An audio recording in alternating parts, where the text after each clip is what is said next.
What's up, everybody? CL King coming to you live from the High Definition Studios here in Impactville. Come on, get your cup of coffee. I'm sitting high atop the Ruth E. Plowden Legacy chair. Make sure all this stuff is working good tonight.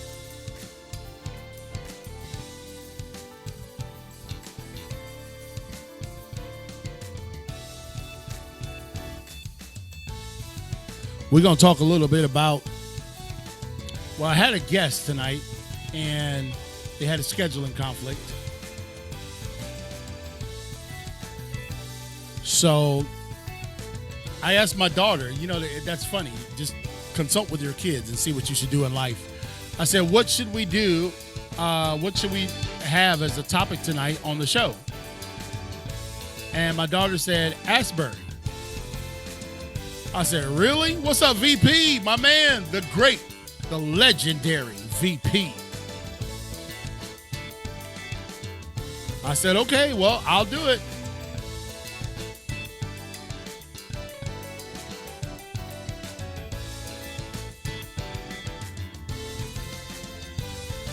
And, I have weighed in a few times on the Asbury Revival there in Kentucky, and I just left it at that. And my daughter said, no. You need a topic tonight. Go ahead and talk about that. I said, okay, Mariah, you're going to leave me out here in deep water by myself. Thanks. Oh, without question, it's a UNC shirt, Craig. For those of you who can't see who are listening to the podcast, yes, I am wearing my North Carolina basketball jersey with the number 23 on it, baby. This is where our friendship derails, Greg and I.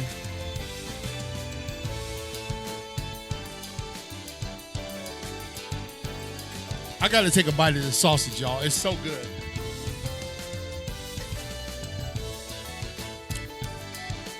There is no way that I could eat that sausage live on camera. It's so good, y'all.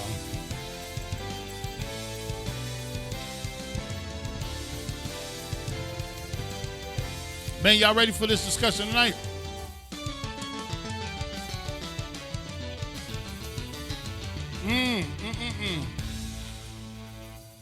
My wife made these Polish sausage, rice, and green beans. We'll be back in the gym tomorrow. For those of you who hear me smacking, this is your host, CLK, coming to you live. Let me just tell my wife real quick that I am live on my podcast. Hold on a second, y'all. I think she realized it. She didn't even go live with me. So again, thank you, ladies and gentlemen. I had to take a bite of this sausage because it was just so good.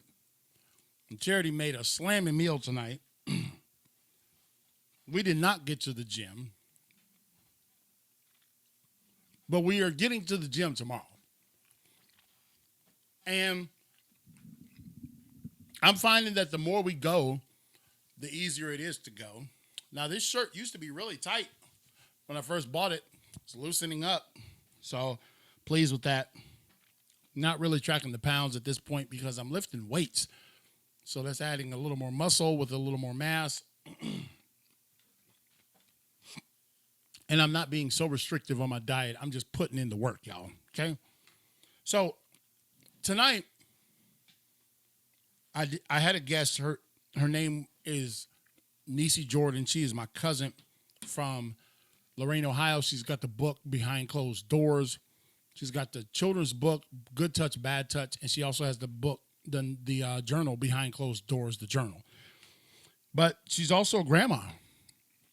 And so she could not fit into her schedule being a grandma and being a live podcast guest. And so we'll probably move her to this weekend. And it's all good. So I want to ask you all. Lord, that sauce is so good it went down the wrong pipe, y'all. I want to ask you all, what are your thoughts on the Asbury Revival there in Kentucky? You're welcome to put those in the chat. But since my guest canceled and I was getting ready to go snuggle up in the bed, I asked Mariah, I said, okay, so I don't have a guest tonight. What would you do if you were me? What kind of show would you do? She said, I would do it on Asbury. I said, yeah, Mariah, but I've already talked on that. She was like, yeah, we'll do a whole show on it. I'm like, okay, so here we go.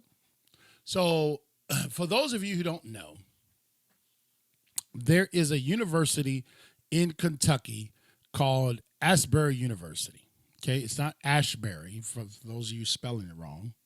It is Asbury.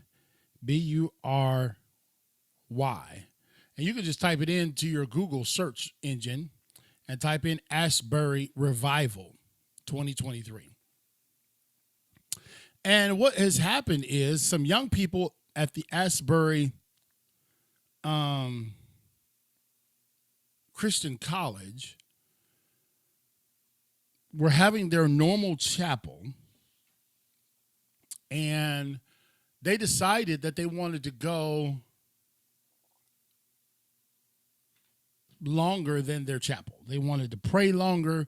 They wanted to remain. They wanted to linger in the presence of the Lord. And so they did that, and then other students wound up coming back to the hall where they usually have their chapel several times a week. And one thing led to another, and they just got swept up in the presence of God, and time became not a factor. And so the staff and faculty let God do what he was doing. And now it's turned into a multi-day revival as people look at it online and they're just like, my goodness, these young people just wanted to have a move of God, a touch of God, and now it's turned into this global epidemic, or it's turned into this global phenomenon where people are leaving their hometowns and traveling down there to experience, if you will, the Asbury Revival. And so there's a lot of logistics that have to go into something like this, that the faculty and staff are trying to figure out what to do. So let me just read you this article. A Christian university in Kentucky is looking to move its around-the-clock prayer services off campus as a professor called for the public phase of the revival to wind down amid overcrowding concerns. So they're already looking at this. This is this is a news article as of today. They're already looking at February. Yeah, it's today. They're looking at trying to get this back to somewhat of a normal scenario. The Asbury University is planning to hold its final public evening service Sunday and move revival services off campus later this week, as tens of thousands have descended on the small town in Wilmore. All right, so the school is getting overwhelmed by all of us coming down there wanting to gawk at it and rubberneck and see what's going on. So the school also is working with Mayor Wilmore to address the logistical issues as the town of 6,000 people strains to accommodate the massive numbers of people pouring in from around the world, according to the news. The movement began after students refused to leave following a chapel service on February the 8th. And the services have since grown to pack the school's auditorium and have spilled out into the parts of the community. Local restaurants and hotels are scrambling to keep up with the demand, and there are more people in town than the number available of bathrooms. So, and I'm just looking at this online. Beginning Monday, the afternoon service will be accessible to everyone, while the evening services will only admit high schoolers and the individuals aged 25 and below, according to the local news station. The last public evening service will be scheduled to take place Sunday at 7:30 though the afternoon services will continue to be open to the public until Wednesday at 2 p.m. Services will officially move off campus starting Friday. We recognize life for the students has to return to normal, That's what they're saying. They have to go to school. They have midterms next week. Abby Law, Asbury's communications director, told the local outlet, they know this is a gift. They have received it as a gift. So we are going to we're going to charge them with it now to take this to your job, to your family, and to your church.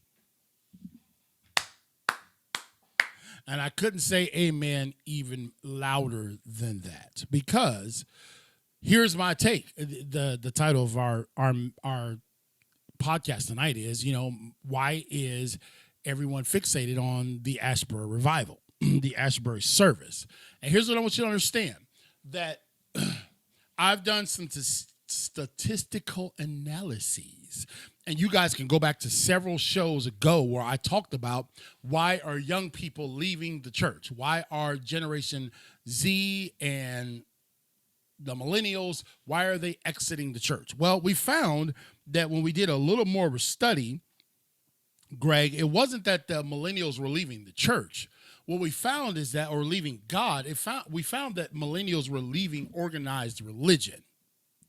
They were leaving, testimony service and altar call and parking lots and coffees and signs and cafes, etc. That's what they were leaving. They were just tired of the organized religious piece of it. And they just wanted to they weren't leaving God. See, the studies show that it wasn't that millennials and Generation X, Y, and Z, WQRX, they were leaving organized religion because they were tired of it. They were tired. It didn't resonate with them. You know what I mean? Like, you have kids in the youth group, but the youth group is not reality. The youth group doesn't deal with paying bills and mortgages, etc., marriage counseling, on and on and on. The youth group is just a good time where you eat and fellowship. And then when they come into the adult services, they realize, oh my goodness, this is too much like work. So young people were not connecting with the relationship piece of religion. See, with religion without relationship is just an organization. You might as well be going playing bingo. You understand? And so this Asbury Revival started with some young people that just said, hey, look, we refuse to leave. Their goal was not to get TikTok famous. Their goal was not to get Facebook famous or Instagram famous. Their goal was just to say, hey, look, man, we feel something in this prayer service, and we want to stay here. Yeah, Greg, that's a great point. Religion can seem like work. It just seems like, okay, you got to do this, you got to go to 17 classes, you got to check the box 45 times, et cetera, et cetera, et cetera. Then you might be able to go out and clean the toilets, and what they were just not, the next generation is not identifying with that. They're identifying with the relationship with God, but they're not identifying with the protocols and the proclivities associated with religion. Are you listening to what I'm saying? I did a whole show on it. You'll have to go back, subscribe, archive, go back and look. But I talked about millennials leaving the church. And you're right, Greg. Religion can seem like work. It's just, whatever. It's broken down by denominations. And you got this denomination, that denomination, one denomination, you got to wear a robe with your collar on and a cap on your head. The other denomination, you wear jeans and have a coffee cup in your hand.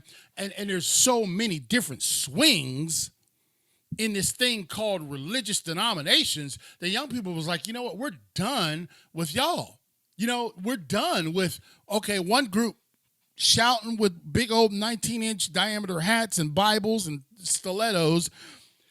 And then another group is just like, hey, man, just come as you are, stay as you are, be as you are, live as you are. It don't matter. Jesus loves you anyway. I know I plucked some of y'all nerves on that one right there. But that's the reality. And so what we saw in the analyses of why generations are leaving the church is because they're just not identifying with our dogmas anymore. You know what I mean? One dogma is you can't do anything. Everything is wrong. Everything is a sin. You're busting hell wide open. If you have a beard, you have hair, you have this, you have that. We just went down the laundry list of things, And then young people were just like, you know what? Well, since we can't do anything, we just won't do anything. We'll just go and find our own religion. And then the other side of the equation is because all things are lawful, but not all things are expedient, because everything was allowed, and because everything never was there a talk of sin, or never was there a talk of redemption, that you just come and feel good and sway to the music, the guy with the guitar with his bare feet and sandals on up on the stage with some nice lights and smoke. That's good.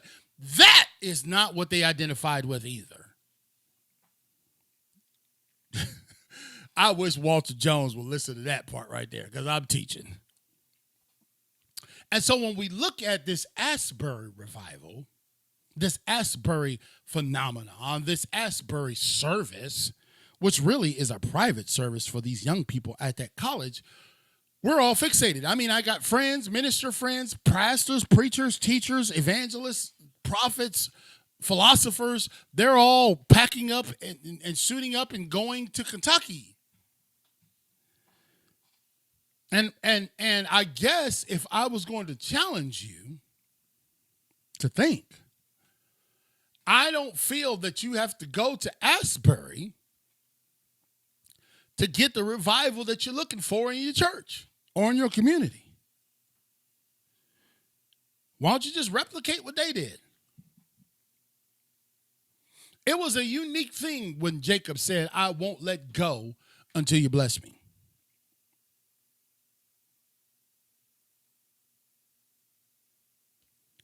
It was a unique thing that Jacob said, I won't move from this place. I will not let go of your garments. I won't let go wrestling with you until you bless me. That's how Jacob got renamed. That's how Jacob got revitalized. That's how Jacob went from liar, cheater, and supplanter to Israel, prince with God, because he said, I won't let go till you bless me. And so what I'm trying to get us to see is I have 100% been endorsing and in support of what these young people are doing at Asbury University. I love it. I think it's powerful. I think it's great. But it's not resident to that one place. And the problem is that in society, we have become too complacent. We've become too satisfied. We've become too casual with this thing called relationship. And all we're interested in is religion. All we're interested in is give me 2 points in a poem, 3 or 4 songs with some smoke, give me a coffee cup on my way out, and I'm good to go. And that is not what these people were looking for in Asbury. Don't let this brother, don't let me get unseated, mother. My spiritual mother is in the house. I got to behave myself now. No. We're fixated on what we wish we could see in our sanctuaries. We're fixated on what we believe. Why isn't that happening in our church? Y'all singing 2 or 3 songs of you out before noon so you can beat the Baptist to go to corral. The reality is that Asbury is not something new. It's not a phenomenon. It's not some grand awakening. The truth of the matter is that on the day of Pentecost, God poured out his spirit for all flesh. I'm working out, so I'm in better shape now. I won't pass out at the microphone. You know, God poured out his spirit for all flesh. Your sons and daughters will prophesy. Your old men shall see visions. Your young men shall dream. This is something that it's a continuum. I just told these people in the jail the other night that God breathed the breath of life into the man's body that he formed, and man became a living soul. That one breath was enough for all that will ever be born on this earth. That one breath. We don't need to go back to God and ask him to rebreathe again. And so the reality is that I feel like the church is a bit smitten a bit. I feel like we just a bit caught off guard, just like we were with COVID. We didn't know whether we were supposed to have church online, whether we were supposed to be outside, whether we were just supposed to shut it down. We didn't have a clue. The church was completely caught off guard by the common cold. And the reality is God is saying, I'm calling for a generation of people that will not supplant to this world's systems, and they will not go to the way of man's thinking, but my ways are higher than your ways. Am I talking, Greg? This is the way I always talk. It's nothing new. I'm not trying to put on a show for you. Greg travels with me 99.9% of everywhere I speak. It is this way every time. So he can tell you the truth. And when I look at Asbury, I'm just like, why is the church so fixated on Kentucky? Y'all want to go down there to Kentucky and feel the Holy Ghost?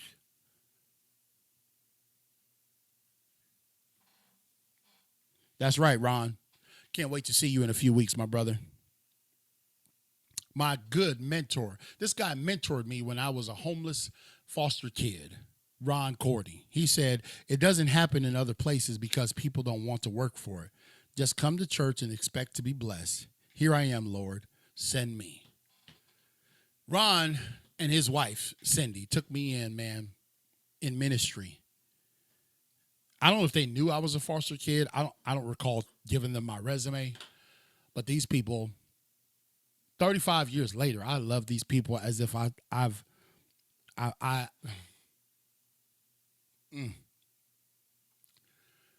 They get it. They got it, man. They got it way back in the early 90s.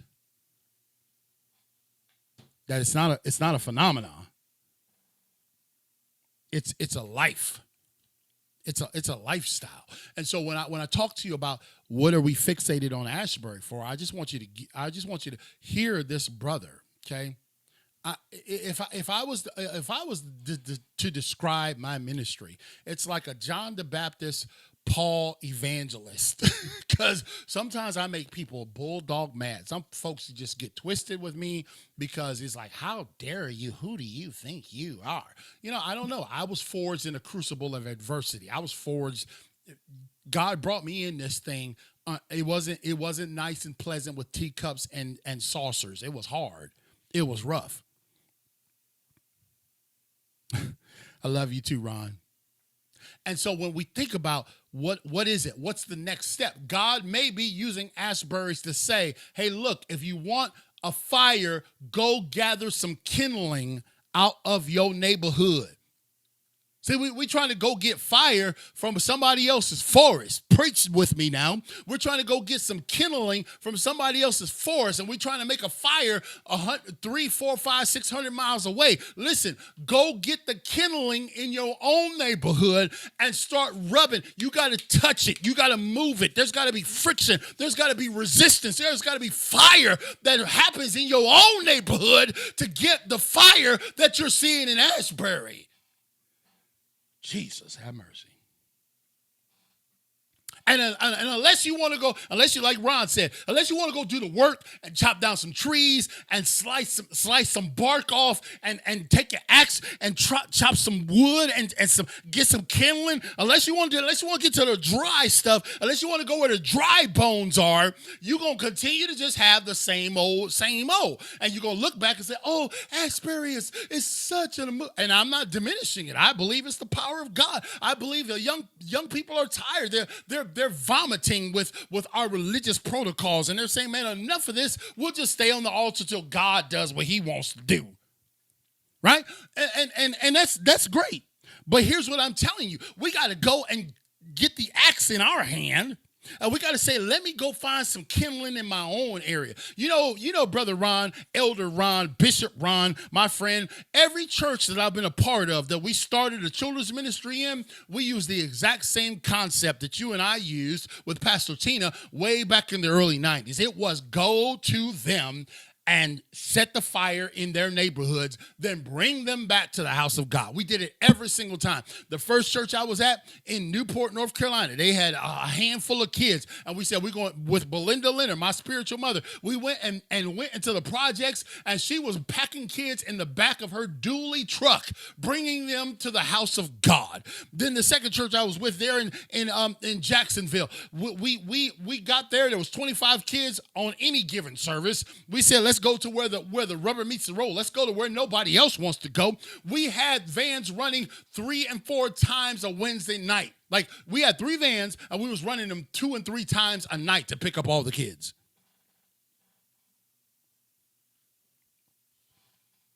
If you want the revival, then go get the kindling, is what I'm saying.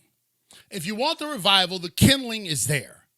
It's you don't have to drive 7,000 miles to Asbury. You see what these young people are doing. They're saying, hey, look, we're tired of stained glass 6-inch deep carpet spiraling steeples. We're tired of man-made philosophies and theologies. We're tired of y'all programming light shows and coffee mugs. We just want to have an experience with God. And when I looked at that, I said, yo, God, what is our problem? You gave us the blueprint. We look at a person like Lot. Lot is an example of what the church is doing. The church is lingering.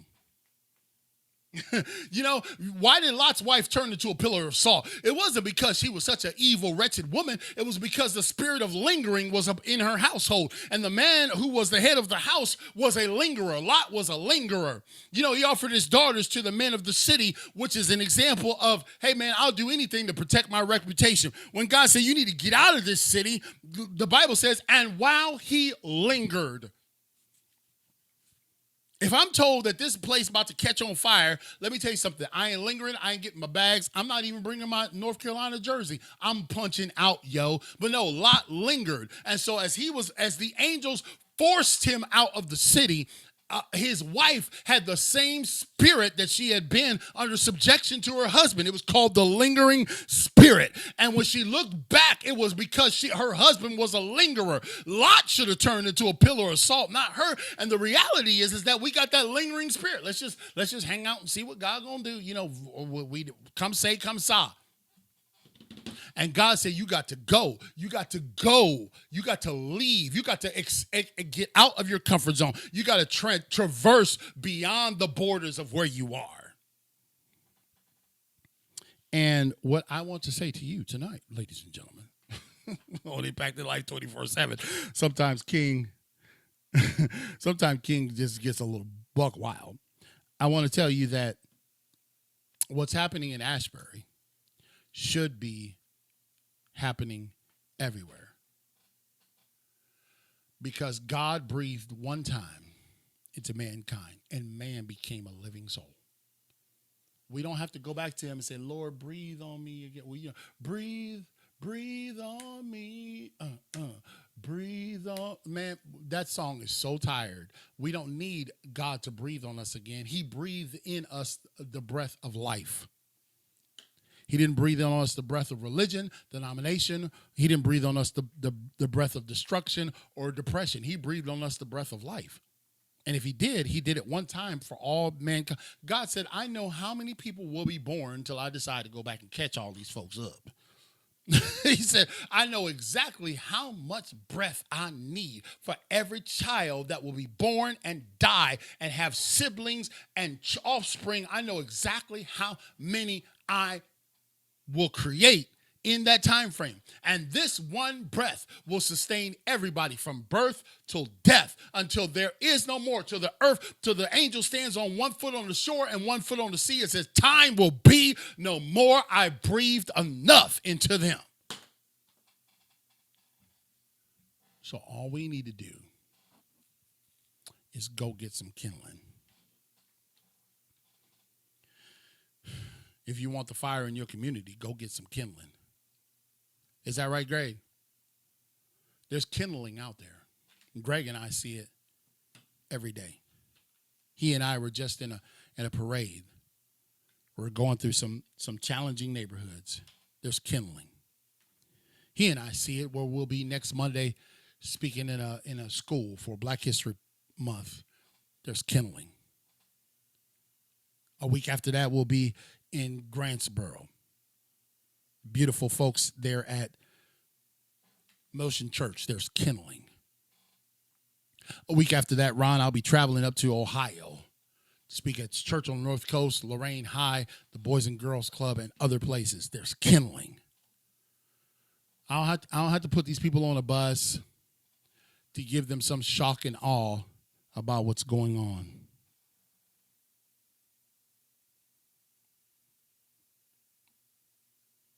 I don't have to put them on a charter bus to teach them about what's going on. You just got to get hungry for where you are. You know, I love missionaries, and I was just talking about this with Mike Black. You know, we talked about this. We said, you know, Black, I do have I don't believe that I let me phrase this right so I don't get excommunicated by some of y'all. I believe that there are missionaries and people called to the mission field to go to foreign places. I believe that. But I also believe that the fruit should bear out that they're hungry for souls. You can't just tell me that you went to Ivy League college and you got your preaching certificate and now you called to go to Australia. Did you win anybody while you was in school? Did you reach anybody while you was in your neighborhood? Because the call of God is without repentance. So it don't matter what geographical location you in. There was a time when my wife and I, and Belinda knows this, there was a time when my wife and I would teach 5, 6, 7 Bible studies a week. That's 1 hour a night, 12 lessons. They were called Exploring God's Word Home Bible Study. And we used to have 5 or 6 of them set up in a week. Our house would be full of people. I remember the time that there was a gentleman that came to our church. He had tattoos all over his body, all over his face, and all the religious folks was puckered up in their pews, scared to death that this dude about to pop a cap in somebody. And I'm like, you know what? I don't care what kind of tattoos he got on. I'm going to go talk to this brother. I went and talked to him, found out his mother raised him Pentecostal. And I said, man, I want you to come over. He just got out of jail. He was a shot caller on the block in jail. I said, I want you to come over to my crib and have dinner. We want to cook you a home cooked meal.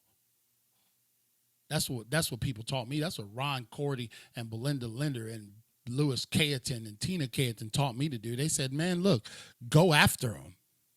That's kindling if you want to start a fire. And I had that brother, we had him over to my house. My wife was like, what in the name of God are you doing? I mean, he had literally bald head, Latino cat tattoos all over. I mean, it was just like, oh, Lord, let us get through this. I prayed over my meal. Father, let me live after this meal. And he wound up being one of the greatest guys.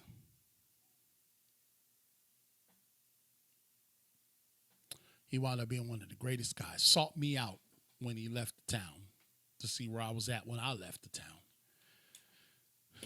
So what's going on in Asbury? Am I over? Yeah, 7 to 7:30. I should be good.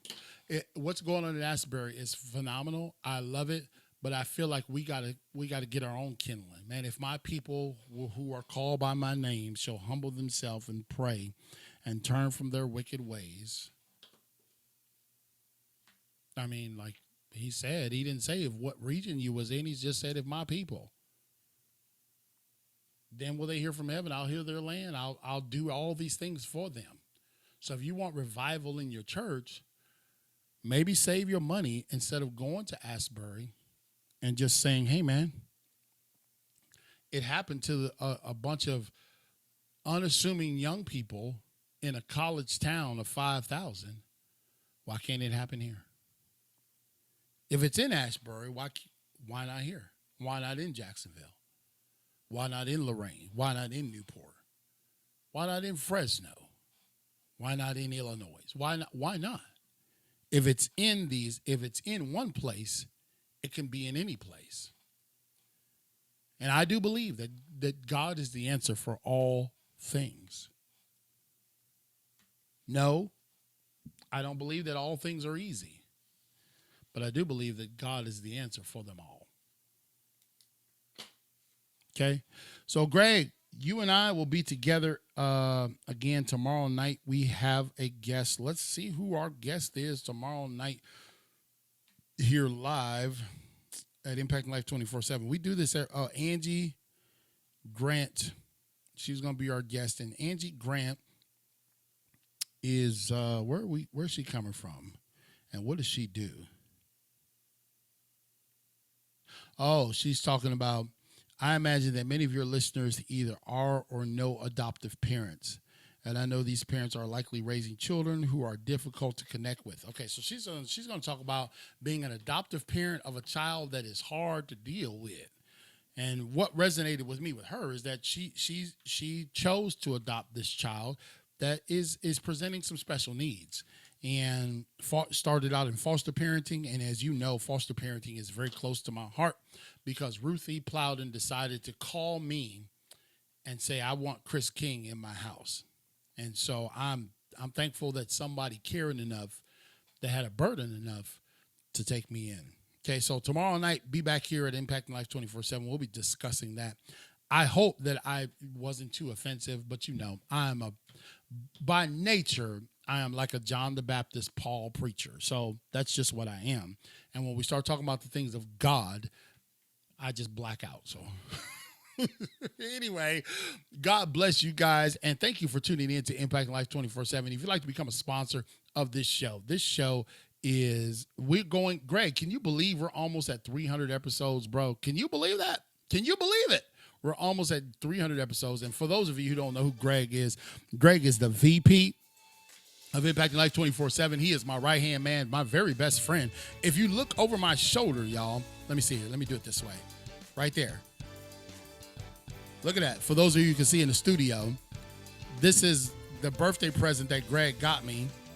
The Marine Corps emblem of Iwo Jima with the Marines raising the flag on Mount Suribachi, and a little bit above that is the Eagle Globe and Anchor of the United States Marine Corps. Both Greg and I served in the Marine Corps. He retired. I did not. And so I love that man. Thank you, Mom. Belinda Tyson Linder, one of our corporate sponsors. And thank you for listening to me. I hope I didn't embarrass you too much. And I'm just going to tell you why maybe the Lord has refined my ministry, because going into that jail every month that Greg and I give up our time. We don't charge them a dime to go in there. And Chip Hughes is so gracious to let us have the free run of his jail. We go in there, and one thing that I know, when I go to speak in corporate America, I'm speaking at a Fortune 500 company or whatever, it's one thing. But when you go speak to people who are locked away and feel like there's no hope, they just need somebody to be real. I don't have to put on a bunch of shows. I don't have to tickle their ears with sugar. We just deal with salt. And that's why I absolutely love it. If I could speak in jail and make the kind of living I make in other places, I do it 365. So if y'all got a jail you want me to come to, let's lock in a contract and I'll be up there. So until next time, which will be tomorrow. Yeah, Ron, he takes good care of me. Greg is one of the best people on the planet. You couldn't ask for another better person. If I had enough money to pay for him, I'd bring him to Ohio with me, because he's more than on one occasion gotten me out of a lot of trouble. Because he's like, King, you're acting like John the Baptist and Paul. Get over here and sit down. Let me work this deal for you.